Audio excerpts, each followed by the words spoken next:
Activists now planning to protest outside of Justice Samuel Alito's house after a weekend of outrage over the leaked Supreme Court opinion on Roe.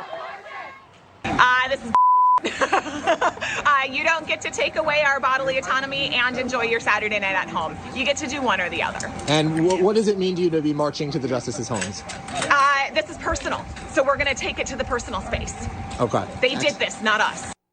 The Daily Signal news producer and podcast co-host Douglas Blair is following the protests there on the ground, and he joins us now. Good morning to you, Douglas. Good morning, Ainsley. How are you doing? Good morning. Doing well. Was that you asking the lady the questions, and what did you see at these protests?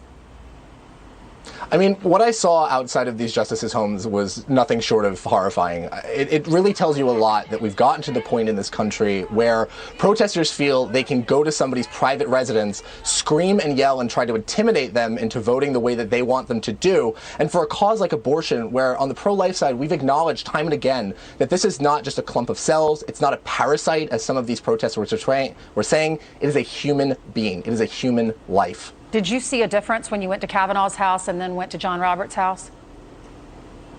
That was the scariest thing to me, that the energy, you could just feel it, was palpably different when Kavanaugh came up. They were yelling, they were screaming. And look, I mean, this is an attempt at intimidation. And I think it really says a lot, too, that the Biden administration is willing to absolutely let these justices out to dry. They're not going to say it's not acceptable for you to go to somebody's house and yell and scream. That's not how we do it in this country. Did you say that you saw Kavanaugh? He came out of his house? I did not see Justice Kavanaugh. My hope is that he wasn't home. My hope is that he was safe with his family somewhere else, because it was genuinely one of the scariest things I've ever witnessed, watching these people yell and scream and try and change the vote of what is most possibly the most important vote in the history of this country, the right to, live your life and to have a human being survive in the womb. Look at this. They're drawing coat hangers on the streets. I mean, this just says that the abortion would go back to states. States would decide. It doesn't say no more abortions. We had Mark Levin on last week, and he said if you want to get an abortion, you still can. You might have to drive to another state, but you'll still be able to. And according to the New York Post this morning, it says it's illegal to protest at a justice's house if it's to try to influence the outcome. Do you know any more about that?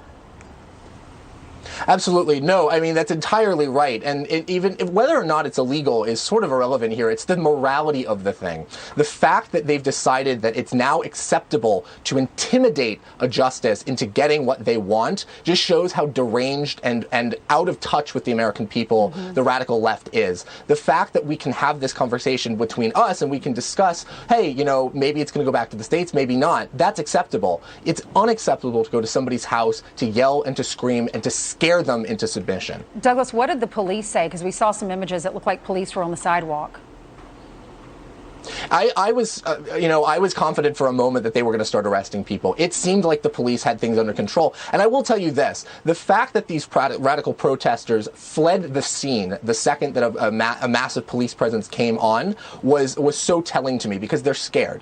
They know that the American people are on the side of life. We are cultivating a culture of life in this country. And the fact that they knew that the police were going to come and they were going to basically make it so they couldn't, yell and scream in front of the justices' houses anymore, that indicates to me that we're going to win this issue and we're going to win the fight for life. Douglas, thanks so much for coming on with us. Absolutely. Thank you so much for your time. You're welcome.